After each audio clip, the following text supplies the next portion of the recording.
Good morning. You're good guys that you're able to transport your bodies here. We begin the second day of the positive hug days, and for the opening of the second day we decided to make a presentation collage from different areas. uh, Information security. We've asked our experts from positive technologies to prepare materials on their researches and studies. What is important today, what was important several years ago, and what was forgotten.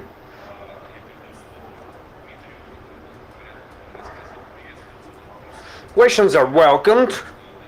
After the presentation of each speaker, you can ask questions.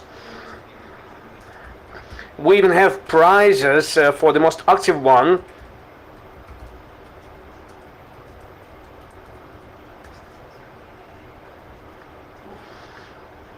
Good morning. Good morning. My name is Dmitry Sklarov. I'm the head of application research in positive technologies. My job is mostly related to the code analysis, reverse engineering. Some breakthrough things in this area never do happen. This is a very stable and conservative industry, but I would like to convey to your attention several facts which came to my attention in the process of my work, and I'm speaking about them in the course of many years. These are things which are related to many users, and they are very important from the point of view of information security and information processing. And unfortunately, people usually ignore those facts irrespectively to the fact that they are obvious, and I would like to bring them to your attention once again. The first thing I would like to speak about dangers related with usage of mobile devices. We all are used to work with desktop computers, notebooks, and we do know how to more or less protect information on those devices, how to work with the information which has to be protected on those devices. But in the last 10 years, our life was intruded by smartphones and tablets, so people are used to having convenient things with them, but I would like to remind you they are not as safe as desktops. For example, small device could be easily lost, and in my life I've never lost desktop or notebook, but I've twice lost my mobile phone. It happened a long time ago, and I'm not I know people who lose their phones 4 times a year, and your information could be in hands of compared to physically big computer, which is protected in a protected facility, protected room, which has to be penetrated to take it. Mobile phone can be taken out of your pocket or even stolen in the subway late in the night, and nothing you can do with it. And you have to consider this risk in mind, because not everybody drive private cars with security, so please don't forget about those things as well. Next one, smartphones have less means of for extensions, and it's difficult to add security means which initially were not provided by the as biometric scanner in expensive models. It's a trend. It's installed in all mobile phones, even though I've seen mobile phones with fingerprints scanners before the smartphones, but back then it didn't work. Right now it's fashionable and everybody install it. But on the smartphones, they have less security means that on the desktops and notebooks, and they cannot be extended widely. If we protect information on a smartphone by the password, then it's much more difficult to put the password inside, because, password phrase from 28 symbols I can dial in 1.5 seconds in a hidden mode, because I have to look at the screen. Then I type with 2 fingers, and it's impossible. And password on the smartphone is shorter and easier than on desktops. If you try to look at the brute forcing the passwords, and I worked in the company for 20 years which was doing password recovery, it happens that passwords for smartphones usually they are less complex in caching, because smartphone doesn't have powerful processor, and you cannot do big number of things with this processor. And users, they cannot wait, so the passwords on the smartphones, they will be faster in brute forcing, especially that you can usually do it on powerful machine with GPU, with other things. And as a result, it's comfortable thing, easy to use, don't get rid of it, but you have to compare risks of using the information on a smartphone with the cost of this information. The next thing I would like to tell you about is a flash memory.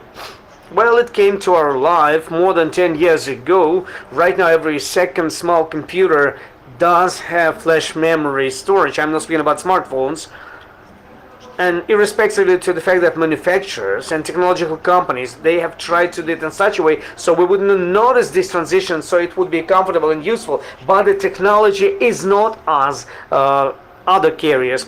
On the magnetic disk, you could record every sector separately. On the flash memory, you can record every byte or bit of information, but you can delete only the full blocks. Due to the level of access is not as on the magnetic carriers, manufacturers have inbuilt intermediate layer, which is called TRM, a flash translation layer, which is responsible for transformation of our logical application that we would like to record something in the sector with the number 153.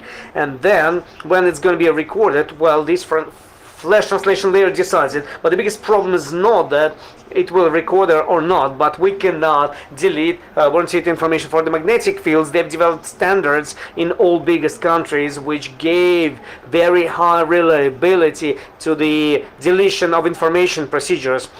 They followed certain recommended procedures by the ghost. Then you could safely give this carrier to anybody else and they will not be able to restore anything from it. But we figured out that on the flash memory, those algorithms work totally differently, because the moment of deletion is decided not by your recording command, but when inside of the control of flash memory, the procedure which is equalizes deletion for all the blocks, otherwise the flash will come out of exploitation. When it will decide that this block has to be deleted, then it will be deleted. And to make experiments, then even Mac OS takes the standard procedure of secure removal of the file, and then you can pull the flash memory out of it and you can rig and you figure out that in 70% of cases data can be restored easily. Well, everything depends on which volume of disk has been filled. The more it's full, the less chances to restore data after deletion. But the fact that you cannot give a command from the OS that will guarantee you deletion of data on the flash carrier, irrespective of which type of carrier, USB flash, SD card, SSD disk, you in no way will be able to delete data from flash in a guarantee. So for confidential data, which should be deleted in a guaranteed way, it's dangerous to use flash because you don't know what's going to be the consequences. And the third thing that I would like to tell you about, it's a USB modems, 3G, 4G, which are very popular in recent 5 years. People buy them with great pleasure. People use them to enter the internet. And well, people are used to have modem as a device which is connected to my computer and plays those commands that I give him. But modem is a computer. Right now, modem is a computer, and most likely on the basis of Linux or maybe some embedded operational system, inside of which they have basic applications working and operating. And if you do know how to use software for open ports, you can find open port for telnet, you can find root access, and then you can do this modem whatever you can. And then on this modem you can have any software. That modem that I faced 3 years ago, the RCM with Linux, with utilities, TCP down, GDB server, whatever you can do with it. But the biggest problem was that if you are not so advanced to go inside of this modem and you just bought it, or somebody gave it to you, you stick it inside, you start working with it, you think that you work safely along with the network, but you transfer your data to a certain computer who decides what should be done with it. Well, you can install 100% mirroring. And the most difficult part is going to go through the 3G channel that is difficult to control. You are not mobile operator. If you would have a Wi-Fi, then you would install a sniffer, and then you would see what really is there. In 3G, it's much more difficult to do. So if somebody gave you a modem and you bought it in the store, treat it as a public Wi-Fi in the best case. Or even worse, because other attacks are possible. And you shouldn't forget that the software which has inside of the modem also has a lot of problems and bugs. There was a Timur Yunusov's statement and other statements from where we were telling you how to use modem errors and how can you make a lot of bad things, including with the user's computer. And for this, it's enough to make it to enter a certain page by social engineering methods. This can be done in a lot of cases easily. And on Harbor, you can read an article on how it was accessible and achievable. And going back to reverse engineering, well, in recent year, we've seen a very bright event that happened, and it's not a unique event, but nevertheless, what is indicative about it? There was a vulnerability published that allows from ghost level to go to administrator of a system from the guest level and secret net and develop the security code for it. The most important thing, the most important threat is that the product was certified by PHDays. And well, it's clear that certification is not protecting you from anything. It's a formal procedure which cannot guarantee anything. And people understand that. But speaking about products certified by PHDays, there's another problem. They are not public. You cannot just go and download it in the internet. People who do serious studies in the area of security, well, the error was in a core driver. So people who found this error, they look at a lot of different things, they find a lot of different errors, but if they don't have a search object, if they cannot find this software, then basically speaking, they cannot research it, and they cannot find errors. And the biggest problem is that serious studies of protected products and certified products were not done. They are not done due to their small distribution and due to difficulty to get in touch with distributive. Well, PHDays has published recommendations about what is to be done with this vulnerability, but the accent that should be done here is that you should stimulate owners of the certified equipment to give out their software for testing and equipment for testing to independent researchers who have high qualification, and not just to certification to PHDays that thinking that it's going to be safer. Well, that's all I wanted to tell you. Thank you very much. Thank you, Dmitry. So I have a question. Speaking about mobile devices and fingerprints, well, just recently this year there was a message about a stolen database of fingerprints with creating duplicates of fingerprints which could unlock the iPhone. We understand the problem. Person has only one set of fingerprints, they cannot be replaced, so you cannot dump them. So how do you see the topics with password or non-password protection? Voice, image, video, fingerprints, face, smell, whatever, anything else that can be taken by mobile phone using the factor of locality and personification of a device. Do you see it as the next logical answer to the problem of the authentication? Or we will have passwords and nothing will be changed in this? Well, since the year 2000, I've been working in the industry in restoring the passwords, and every year a new research was published or a new report from a very serious analytical agency which told passwords will die soon. Well, 15 years passed since, and they still are the main means of authentication of users. Passwords is almost for free of charge. Well, the other thing, for the bad usage of the password, you can have a lot of bad consequences which will cost you a lot of money. But initially for the user, everything else costs money. Smart card costs money, fingerprint scanner costs money, the password form costs you nothing, so the passwords will never disappear. Speaking about stealing of the fingerprints, I don't really understand why it became possible, because from my point of view, a fingerprint is not scanned as a picture, but there are certain transformation into a certain vector format, and can we restore the fingerprint which can be delivered to the scanner? I don't know, but the attacks are different. So if I understand your question properly, then people will invent new means, but there will not be anything ideal. There will be attacks and fingerprints. 10 years ago, people from Cambridge have made a test, and for $20 they faked, for 20 cents they faked a fingerprint that person has left on a flat surface, and for £50 they did same thing for the latent fingerprint which person have left holding the cup or glass surface of a table or the handle or anything. And they, with the help of this faked fingerprint, they were able to authorize themselves at all fingerprint scanners which were existent on the market back then, which they have purchased for their research. So they've been buying them, connecting them, applying this rubber fingerprint they've done with the help of a certain chemical process, and all scanners have accepted this fingerprint as a legal, authentic one. Same thing with the iPhone can be done. So to steal a fingerprint, it's not the biggest problem today. Fingerprint can be an additional factor of authorization, authentication, but shouldn't be the only one. Thank you very much. Let's say thanks to Dmitry for his presentation. Let's move on. Thank you, Dmitry. Dmitry, you brought us to the topic of surveillance.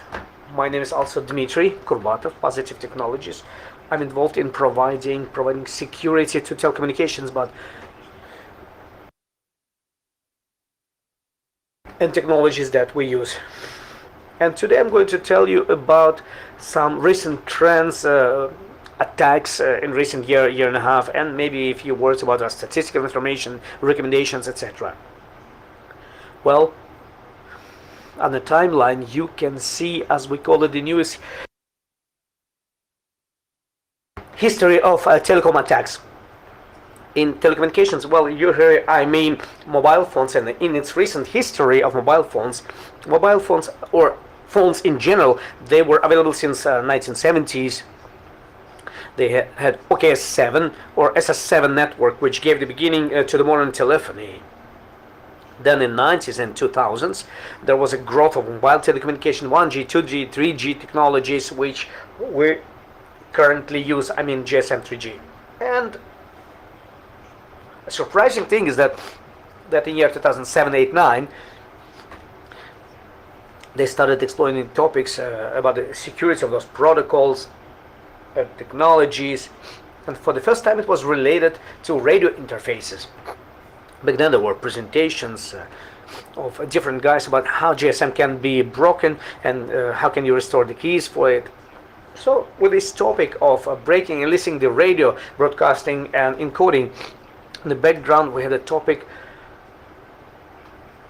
of other networks, and in the year 2008 there were interesting presentations, but they didn't go to public and media.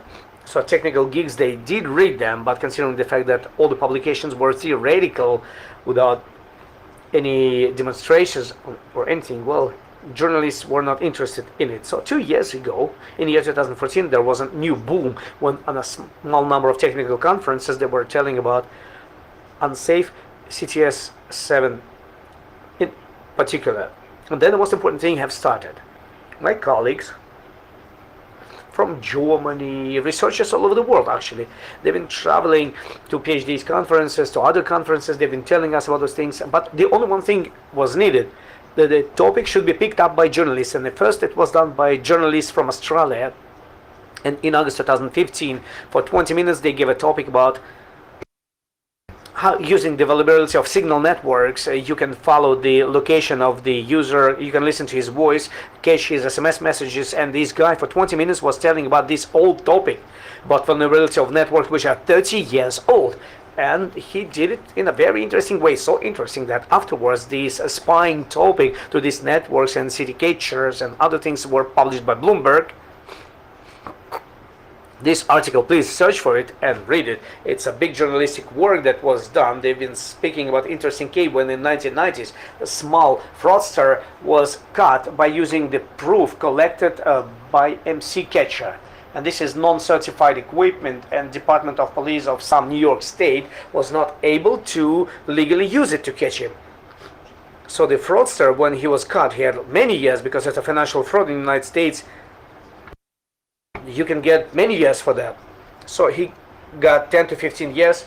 He received PhD in telecommunications and law while sitting in prison. And for these years, he figured out what is SIM catcher, how the proof was collected against him, because all his he appealed and he left prison a little bit earlier. And after that, there was a big wave when people were freed, all the way to the cases of attempted murder, because I said, where do you have a proof that I wanted to kill somebody? Well, we've been listening to your conversation. How did you listen? Well, with the help of this device. What did you do? Is it certified, non-certified? Okay, it breaks out. No case. And the person goes to freedom, who will complete his murder or whatever attempt he had.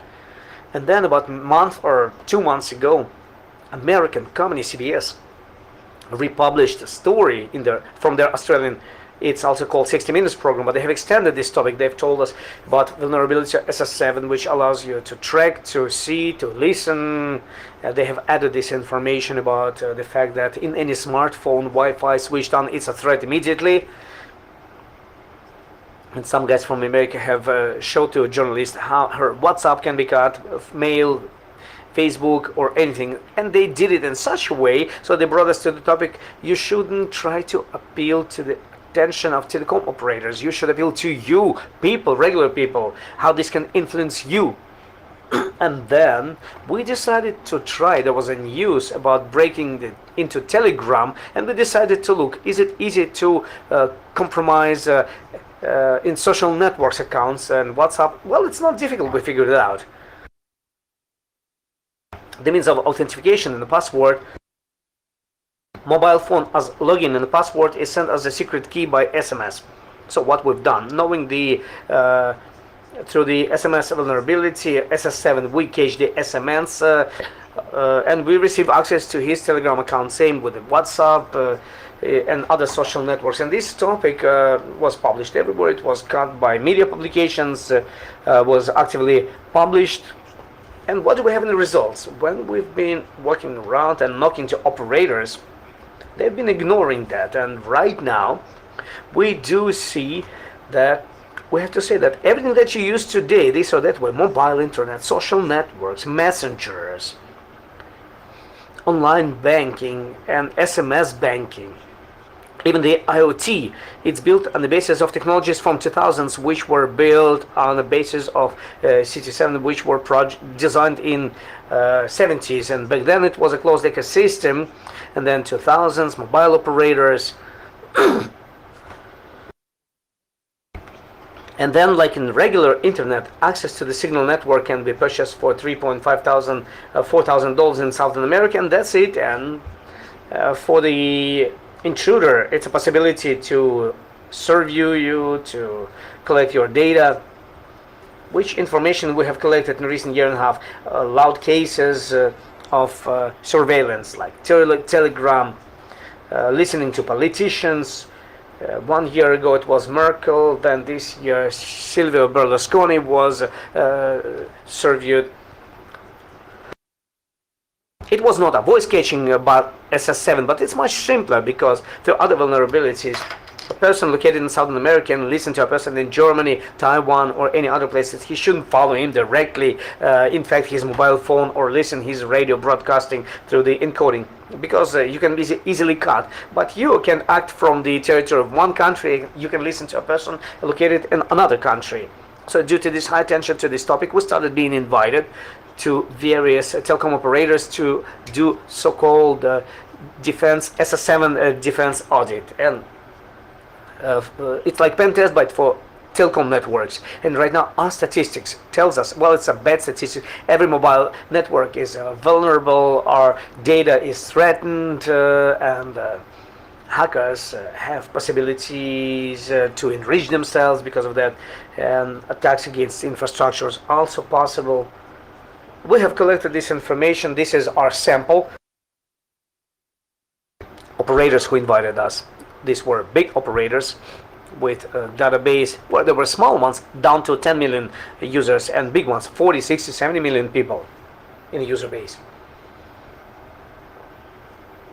and from regions as well. So that's what we've got in the result of this research. But spying things, listening, SMS catching, stealing of information. Well, we have learned that Apple, Google, and Microsoft are watching after us because we're using their devices who use their operation system. But right now, you don't need to be the manufacturer of the OS or the smartphone to catch and collect any information about you. According to statistics that we have collected, listening to the phone call is possible in every second network. Defining the location of the user is possible all the time. We're reducing these numbers a little bit because there are certain peculiarities of calculation, but in 58% of cases we were able to track the position of the user. So basically, to the SS7 network, you can ping him every 10-15 minutes. You can collect geographical coordinates of base stations which provide services to him, and then you put this picture on the map, Google Maps, Yandex, or whatever, and you see his movements. And the most important thing is catching incoming SMS messages. This is the vector which can be used to get access to the messenger account, e-wallet. Can you imagine? In the beginning, you've been surveilled. Then, well, somebody can be interested, but the best access to your e-wallet. This is a good topic because it's a way to enrich yourself, and it's interesting to a much wider group of people, so it will be used, definitely. So let's continue the fraud topic. Right now, practically in all the network, in 67% of cases, we have identified vulnerabilities which can allow attacks against financial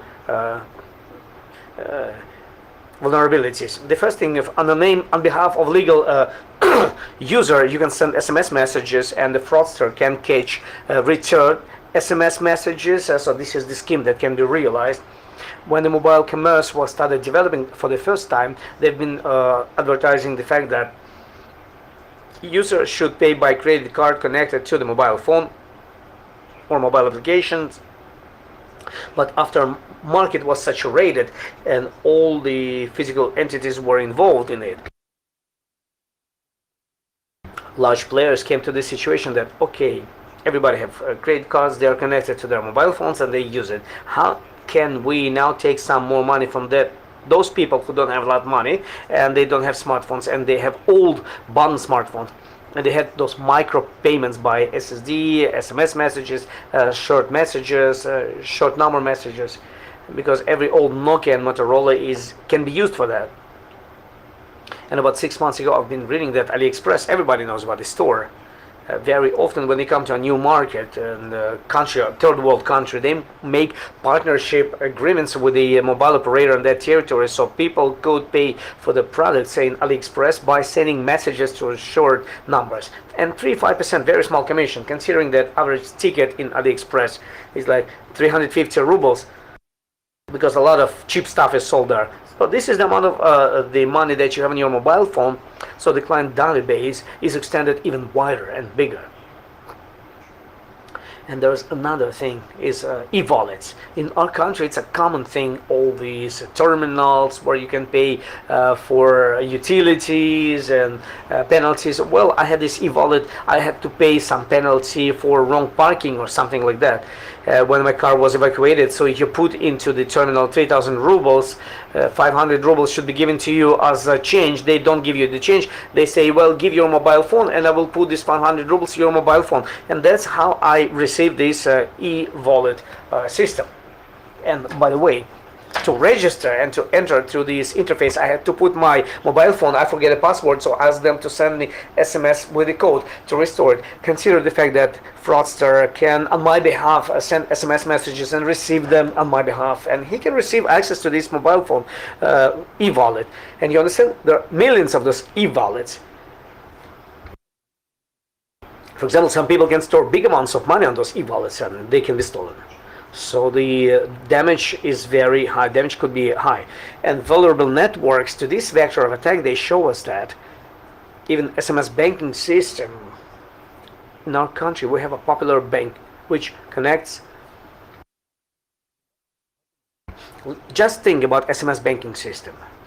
By these vulnerabilities, SMS can be easily sent from the user, so any amount of money can be certified for transfer. Not big amounts can be certified because payments are limited by 3,000 rubles to the SMS messages. 3,000 rubles from so many users, well, you can get a lot of money.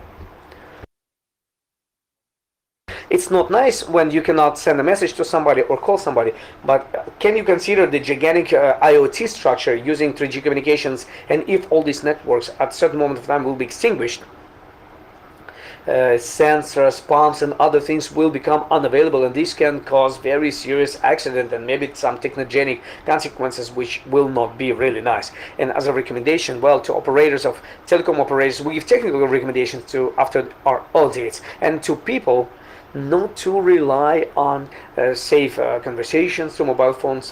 Personal meetings, they are much better than mobile phones. And speaking about messengers, we should use double authentication. It makes their usage not so convenient, but a little bit more protected. Well, that's all I wanted to tell you, and right now Vladimir will continue.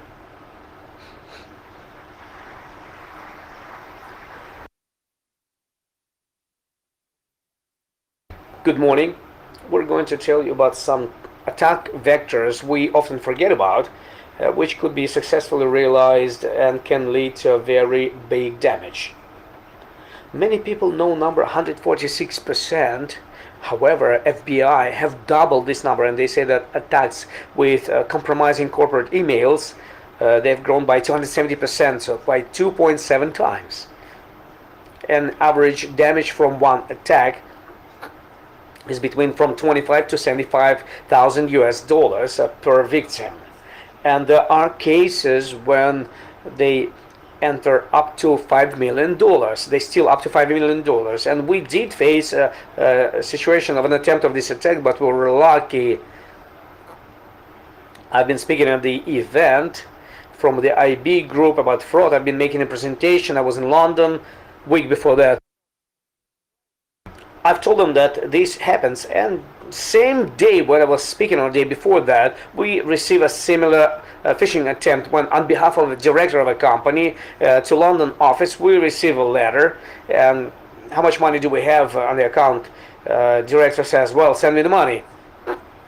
With a simple case, sometimes there could be some other situation. The simplest case is when they use a fraud mail which does not comply to the corporate domain, like in a given case that we have been able to figure it out. Everything was clear and understandable. There are even worse cases when they break into, by a simple Trojan, they break one of the machines, and then with legal email of an employee, they send similar letter to another employee, and then we should use alternative means of communication. You should call him, you should send an SMS message. Don't use that computer which potentially could be compromised. So alternative devices should be used, alternative accounts should be used in order to understand whether you need it or not. And the third set case was when they break email, not yours but a trusted partner, and they start behaving on his account.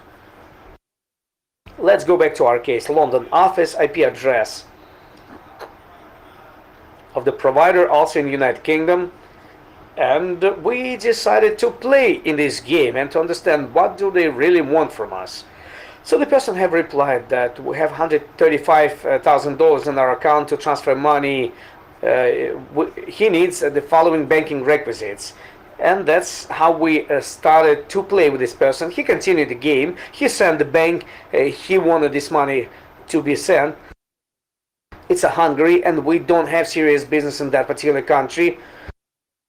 And our manager, our director, was another country. Well, of course, we've used this information through our channels, and we've transferred this information to reduce potential risks to coordinating centers, to our experts.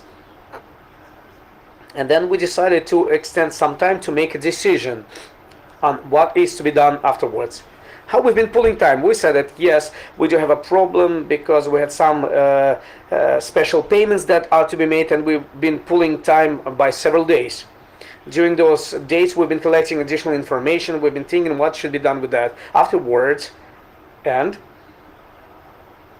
we worked on it. But the person was impatient, and he said, how did you receive or didn't you receive my request for money? I'm a director, give those money to me or you'll be fired. Then we have pulled a little bit more time. More than a week have passed since that, and we said that we cannot transfer this money to you because e-token that is required for payment transfers are needed. And after this, our Yuri have disappeared, and we did have some headers of those letters. All the headers, they did comply to the addresses, legitimate UK addresses, and the attack was not against our company but on a list of companies that were on the territory of United Kingdom. We were lucky because we are so aware, but there were some other victims who were not lucky as us, who followed it. And in some cases, maybe it was used for money laundering, or maybe they received it for personal data. I know a few cases in Taiwan with the delivery of electronic components where whether a letter was sent from legal partners network, we have changed our requisites. Can you send money to this account, $65,000? Or everything was pulled in a reverse direction when the client of components, supplier of his mail was broken, and he says, this time we need 10,000 mobile phone shells, not for this address, but can you send them to Zimbabwe? And people did send them to Zimbabwe, products without paying any money. Well, another sad trend is basically on the dark side of the force. There are talented people on the dark side of the force, but due to the fact that many incidents are published in the mass media, it happens that some simpler people, they just read trends in the news and they copy this behavior. They're copycatting it, and this can be seen in DDoS attacks and other attacks when something is being encoded. For example, when these attacks were at the down, they've used encryption algorithms which allowed us to restore data after doing 10-minute analysis of files. For example, first byte of the header was changed and then they recorded into the end of the file, and you made a script for 10 lines and restored the encryption without paying money. But then they started using good cryptography. Many keys on the victim's machine could be interfered and restored. Then they started generating them on server, and they didn't have any options. And then suddenly they started having options when you see on this program code, software code, and you see everything like 5 years ago, which tells us that by defending yourself from those threats, sometimes it's better do nothing.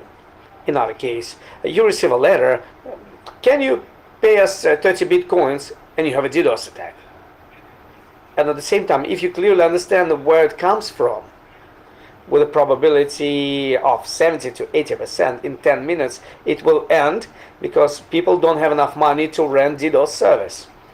And it will be much simpler for them to switch to another victim instead of organizing serious attack against you. So be attentive to those who are attacking you, who attacks you.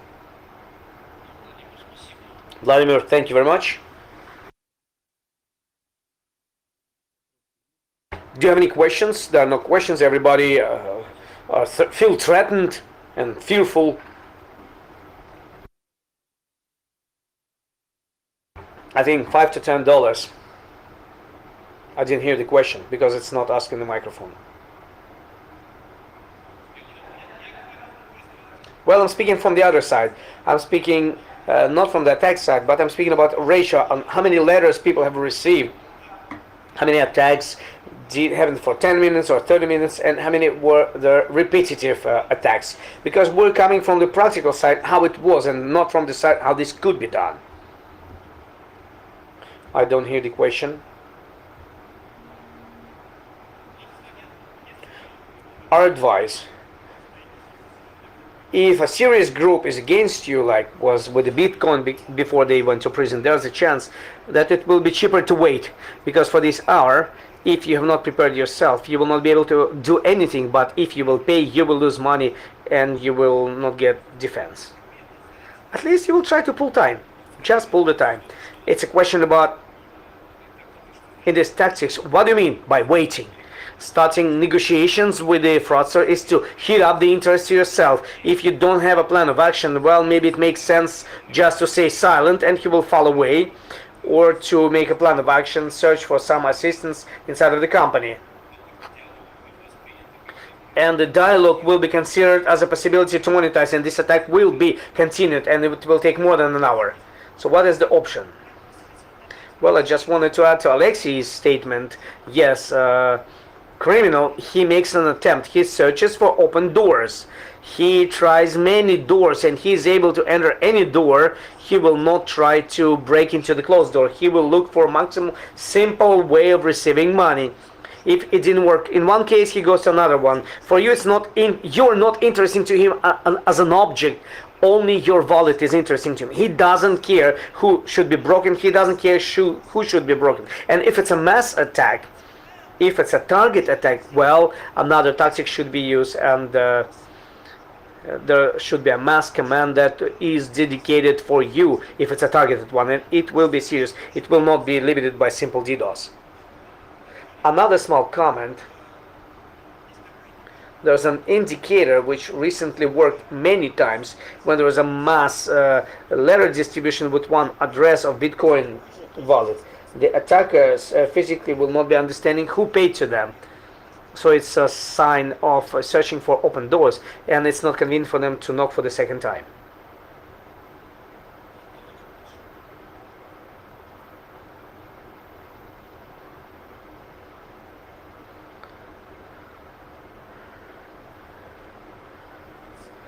Hi everyone. I will continue the topic of what Julia said. Making money by fraudsters. My name is Anton Chaikin. In Positive Technologies, I work on defending the mobile applications, and we very often receive applications requests from mass media, from telecom operators, from banks about analyzing fraudulent software. But of course we have to understand, and sometimes we do analyze such applications, and I would like to say a couple of words about which applications were in the initial stage and how different systems have been defending themselves from this malicious code. Last year, mass media had a news that there is a Trojan for Android which steals money from accounts of users, of Sberbank users. Irrespectively to the fact that it was the year 2015, the Trojan was a simple one. Simple Trojan codes were used in 2012, 2011, when the sphere of mobile Trojans was growing. Of course, it did have certain methods which prevented its deletion from the system, but basically speaking, it was a very simple Trojan software. How did it work? The criminal, in some way, have spoofed this application for paid application or some other application, made user to install it on his Android mobile phone. Then after this, criminal, by knowing your mobile number, it's very easy to receive it if you have installed an application. He requested restoration of the password for the internet bank. This Trojan had the functionality of catching the SMS messages. After the installation, user have seen a notification that this application will read SMS messages, but many users, they don't really think about it, and they say yes, okay, if it's a game especially. Then application catches this SMS messages and deletes it from base. And the fact that it's being deleted and you cannot see it in a list of SMS messages, you don't even receive a notification that this SMS message was sent to you, has arrived. So you don't know that this Trojan have just cut your password that was sent to you. After this fraudster with this password enters your internet bank, makes a transaction, and if for this transaction you need one-time password, he also catches it in the same way. So what is the advantage for the fraudster from the criminal of these applications? Easy to develop it. If you never had an experience of developing for Android, but you can understand how to write an application, and you have certain experience in programming, in 2-3 days you can write such a Trojan very easily. So that's why it became so common. Big number of different variations of it were available on the market, and this Trojan for Sberbank, I was really surprised that it came so late to the market. In addition to that, such Trojans can be used not for one bank but for a number of banks, for dozens of banks, because everything that can be done, you just can catch the SMS message. You do a template for different banks and then you catch messages. Nothing difficult in that. So what are the disadvantages for the fraudsters of this approach for these fraudulent applications? First of all, the difficulty of distribution. If at the initial stage this application could be downloaded to Google Play, and with high level of probability it wouldn't be deleted in a long period of time. Right now, automatic mechanisms and services in Google, they will discover this application, then they will not allow it for publication in Google Play, or they will delete it in a day or two. And once again, high risk of discovery. Application needs access to SMS messages, and if you are shared user and you take care of your security by seeing that application, for example, a game asks for accessing your SMS messages, you shouldn't install this application. So years have passed, as I've told you. The first similar Trojans appeared in 2011. In 2012, there was a big boom of those applications. They grown by 1,000% on the market. A lot of different versions have appeared on the market. And the first, not even the first, but Google, some, and banks have understood that they should keep themselves on the safe side from such Trojans. Google have made two things. First thing, just recently in a 6.0 version of Android, they have a dynamic distribution of privileges. If an application wants to get access to SMS messages, it cannot request these privileges at the moment of installation. It should request them at the moment of work. We can't say that it protects you that much, because you've pressed OK at the moment of installation, you will press OK at the moment of operation. But nevertheless, how can I say, for the user it's more easy to discover that application wants to get access to the SMS at the given act. Then the principle of reception of SMS messages have changed. If previously SMS message could be received and deleted from database immediately by them, so that user couldn't see it. Right now it's impossible to do. So you can write an application that will receive SMS message, but it will be stored in your database where you will be able to see it in a list of SMS messages, and you will not be able to simply delete it. Banks have also tried to protect their users, and the only thing they've done, not all the banks, but I would say only few of them, they've denied at a certain moment of time from using classical SMS messages. They stopped using these four methods, zero class SMS. So basically it's the same SMS. The main difference is that in the Android, while going to the Android, when it doesn't contact with applications installed in the system, it immediately goes to the system applications, so certain class, and then you see pop-up window. You could see it in many banks, especially out of top 10. They use this technology. Network initiated USSD. This is the same USSD command, but it's not you who initiated from the mobile phone, but it's been initiated by operator. It looks on your mobile phone the same way as the SMS messages. You cannot see the difference between them. But once again, malicious code cannot catch this command. The third method is more exotic one, which not many banks have done. It's creating applets on a SIM card. You don't get SMS, you don't get SSD command, but you receive a package which is sent by operator. It's a small Java applet installed on a SIM card, meaning by that malicious code will not be able to catch this package. But as we could see from our research, which you can read on Hambra, using a vulnerability in the Android, which later were fixed in a version 5.1 after our reports, the malicious code using these vulnerabilities can intercept any message which SIM card sends to Android device. But this is exotic method, not very applicable. some banks did want to use it.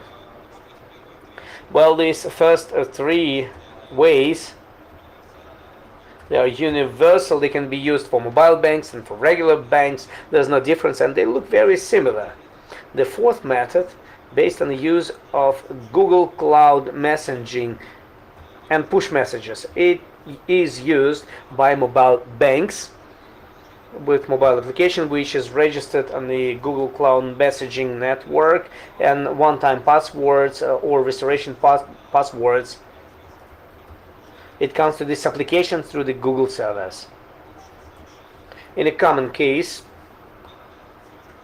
on Android devices, SSL pinning is used to get connected to the Google service, and by listening Wi-Fi communication and using man-in-the-middle attack, it's almost impossible to catch them, to intercept them. Nevertheless, for the fourth, as for the first and the second methods, there are possible attacks. The attacks consist of the following: that many mobile applications are improperly realized to work with the data they receive. Simple example that we can use, and we did have it in one of the projects. Mobile bank receives one-time password through Google Cloud messaging,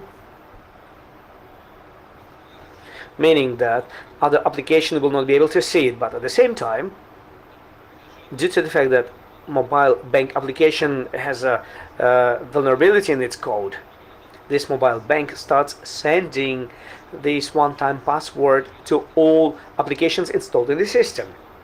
So if you have found this vulnerability in the mobile bank, you can easily write a malicious code which, simply speaking, will not require any privileges. It will not require access to SMS messages. It will not even access to the internet to transfer these one-time password received by it. All you need is to listen to this particular application for this password.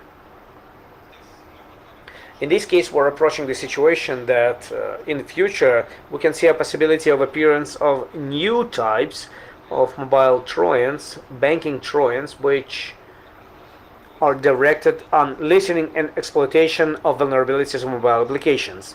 This method does have two significant disadvantages. It's not easy to write it, but what is difficult is to find these vulnerabilities. For this you need time, for this you need good hackers, researchers who will research and search in different mobile banking applications this vulnerability, and then will put their functionality in the software of this particular Trojan application. And the second disadvantage is a very narrow specialization. If you found it in one bank, it doesn't necessarily mean this vulnerability will be operational in other banks. This method has two advantages: easy distribution. No antivirus will never be able to detect this attack, because for the Android system this behavior is legitimate listening. It doesn't send any messages or anything. Antiviruses don't have those signatures at this moment of time, and they cannot discover that.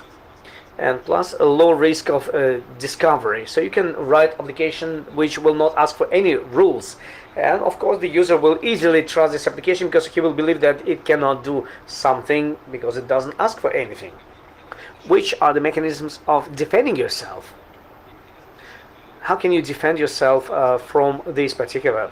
In Android, none, because Android system built in such a way that it allows for such vulnerabilities to be exploited. For the banks, it's much easier. Banks should analyze their software code of their applications to search for such vulnerabilities. They should follow the methodology of writing the safe code as Adavask, and then they should do regular analysis of protection. That's all I wanted to tell you. Thank you very much. Okay, we have little time left. We have two small presentations. Right now it's going to be Arseny. He's going to tell us about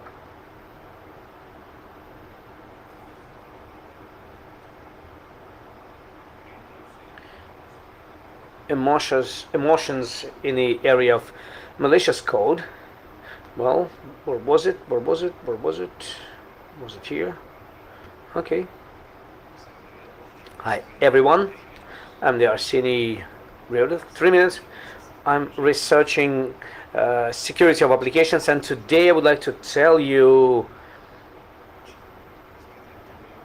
basic problem as brand vulnerabilities, Heartbeat, Drown Poodle, and other ones.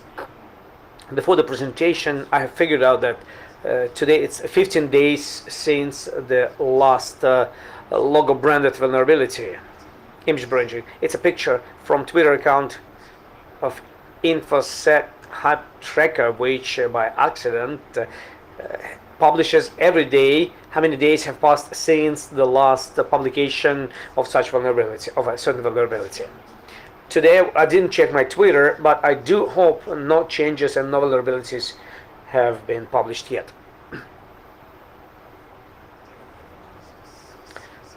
So the experience of naming the vulnerabilities came from AV industry, antiviral industry, well-known virus like Code Red, Morris, I Love You, Conflict, other ones. So the first and the most significant brand, it was of course Heartbeat. I think each one of you do know what we're speaking about. This vulnerability, you know, the Heartbeat, Poodlebug. But after the Heartbeat, I would like to point out that all other brands, they just try to repeat Heartbleed success. Same is reported to Drown, that worked only in certain versions of SSL, and basically it was not such a big threat as a Heartbeat. Of course, Shellshock, this vulnerability did even receive a nomination for the most useless vulnerability, which almost cannot be used in practice. And you can also remember about overhyped host. There was a lot of articles dedicated to it about big overestimation of its threat. Venom vulnerability. It's a very interesting story. CrowdStrike, they took the old vulnerability in hypervisors and they shown it as their own vulnerability, like they have discovered it, but there was nothing but just simple marketing. And one of the recent vulnerabilities, Bedlock in Sambo, works only with Mitten. It was announced. They have created a certain site, logo, everything perfectly 2 weeks before the publication of any details about this vulnerability.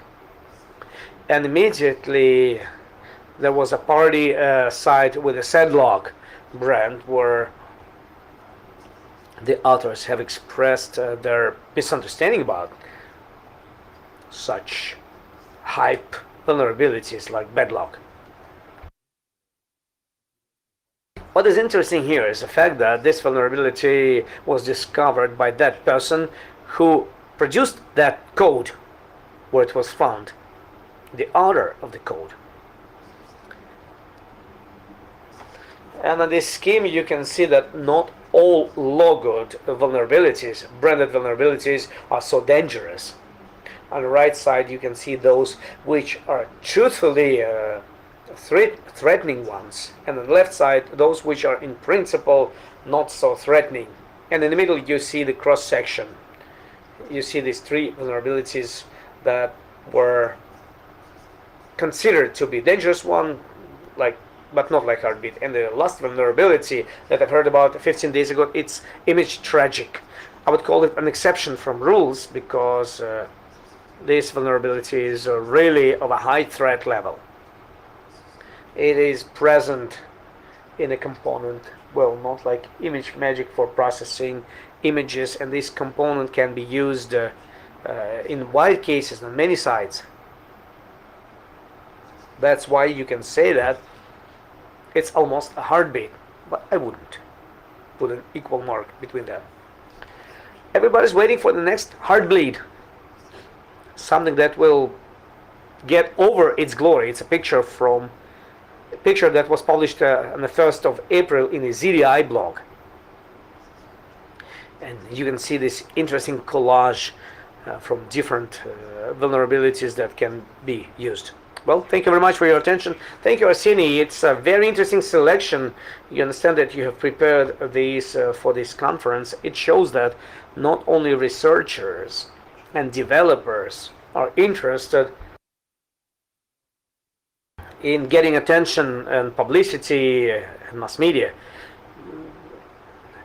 but those who use these vulnerabilities, they also try to earn some glory for themselves. And the final floor is given to Yulia Voronova, and she's going to tell you everything about what you've heard about it, and how does it reflect in those works which are done in real systems on investigating the security problems, security threats, and she's going to speak to you. Colleagues, hello, my name is Voronova Yulia. I'm project manager in consulting in defense analysis and penetration testing. Well, I would like to say general things, a few general words about these works. Everything that we see in this picture, maybe some other guys don't see that because they are working in a very narrow fields, but in recent days we can say that not everything is as bad as it was previously. Security measures, they moves in the direction that it's not catching up, but it becomes it's even ahead of fraudsters, and we see some attempts of products which are preventive, and they prevent attacks and not following the attacks. Yes, they are not so common, they are not so widely introduced and implemented, but this is a good sign to all of us. It's a sign that someday we will have a chance that attacks, we will not feel ourselves so vulnerable. Plus, a common question that I would like to verbalize, we often are asked how much it costs to attack us. Can you tell us how much money should you have to attack us, for example? I speak about it. Fraudster doesn't decide that he wants to attack a specific person. Fraudsters, they work in teams. Teams who look for vulnerabilities everywhere. They write exploits and then they apply them. The team of criminals, they don't work for a specific client. More often, they look on the basis of vulnerabilities and products where they can find it, and then they just search for victims who use these particular products, and they attack them. And your data will never be needed to anybody, but due to the fact that you use non-protected, non-safe version of a certain software, then you will be broken. Your data will go to the black market, and back there it can float for a long period of time. They can sell this data, and then it can be sold out. So your data can disappear free of charge, just because you did have this vulnerable software. So you have to be very careful to what you use on your devices. And well, it sounds very simple. You should follow the patches, updates, and pay great attention to that. This is first of all, it's related to everything that you should take care of. Well, I'm ready to answer your general questions if you have any. We could give you statistics, but we constantly publish our statistical information on our studies and those investigations that we do. So I think those of you who are interested, you already have seen it. You can go and find it in our site. Okay, let's release the tribune for the next speaker. Dear colleagues, you will be waited in the hall. You will see everything, and you can communicate about their topics. You can ask their questions. Thank you very much. Have a good day on PHDays. Thank you.